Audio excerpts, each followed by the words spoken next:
देखिए बेटा, राम नरेश त्रिपाठी जी द्वारा रचित पथिक, इसके 7 खंड हैं, लेकिन आपके उसमें एक ही खंड है, वो भी छोटा सा अंश दे रखा है। तो ये ध्यान रखिएगा।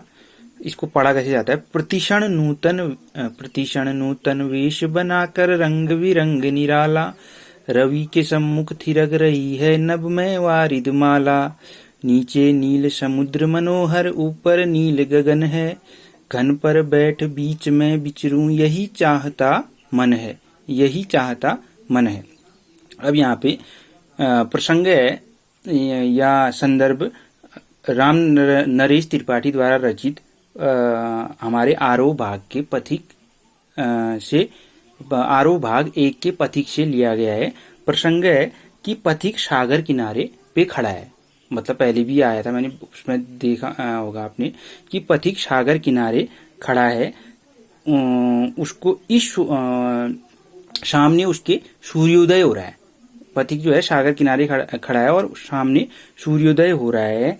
इस शोभा पर मंत्रमुग्ध या वह इस प्रकृति के सुंदर दृश्य को देखकर उसके मन में जो भाव आता है, उसी का वर्णन कवि के द्वारा किया गया है। क्या किया है? प्रतिक्षण नूतन वेश बनाकर रंग बिरंग निराला। अब यहाँ पे कवि कहते हैं कि मेरे सामने सूर्य और बादलों का जो है समूह है, सूर्य और बादलों का समूह है। इनके सौंदर्य को देखकर मानो ऐसा लगता है कि बादलों की मंडली नए नए रूप धारण करते हुए या सज धज कर रवि के सम्मुख माने सूर्य के सामने नृत्य कर रही हूँ। मानो मेरे सामने सूर्य और बादलों का समूह है। इनके सौंदर्य को देखकर मानो ऐसा लगता है कि यह नए नए रूप धारण करके या सज धज कर सूर्य के सामने नृत्य कर रही हो। हाँ देखिए, नीचे नील समुद्र मनोहर, ऊपर नील गगन है, घन पर बैठ बीच में विचरूं यही चाहता मन है। अब यहाँ पे कवि कहते हैं कि नीचे नीला समुद्र है और ऊपर नीचे नीला समुद्र है और ऊपर नील गगन है और ऊपर नीला आसमान।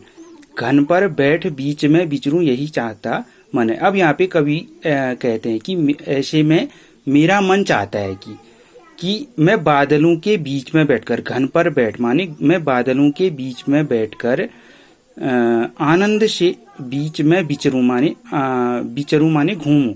मैं बादलों के समूह पर बैठकर आनंद से विहार करूं या घूमूं। मेरा मन यह चाहता है। अब यहाँ पे कवि के द्वारा भाषा संस्कृत निष्ठ या कोमल शब्दावली का प्रयोग कवि के द्वारा किया गया है। अनुप्रास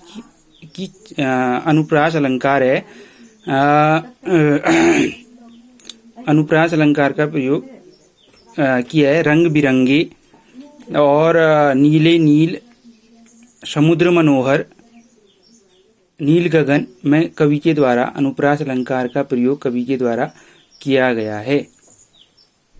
और मानवीकरण अलंकार का भी कवि के द्वारा प्रयोग हुआ है, जिसमें सूर्य पुरुष और मेघमाला स्त्री के रूप में, मेघमाला स्त्री को दिखाया है और सूर्य को पुरुष के रूप में मानवीकरण अलंकार का प्रयोग कवि के द्वारा किया गया है।